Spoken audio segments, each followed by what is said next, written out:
આપણી દીકરી જીવતી છે કે મરી ગઈ? આપણી જયેશભાઈ તમે જાઓ, માણસોને અહીંયા બધાને કોલ કરો, અમદાવાદ ચક્કા જામ કરો આજે રાત્રે.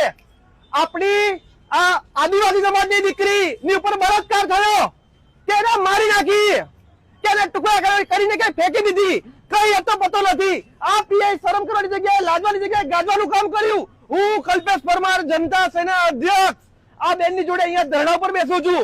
આ બેન ની દીકરીને જ્યાં સુધી બેન તમે રોવાની જરૂર નથી, તમે તમારે જરાય રોવાની જરૂર નથી. તમારી દીકરીને કઈ નહીં થાય, હું બેઠો છું, ફરિયાદ કરો, જે કરવું એ કરો.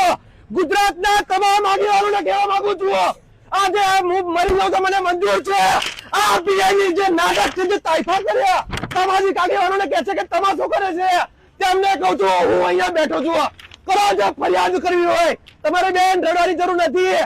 ગુજરાતની દીકરી છે, ગુજરાતની દીકરીને શોધી લાવો, ને તો તમને શરમ કરો, ખુરશી ખાલી કરીને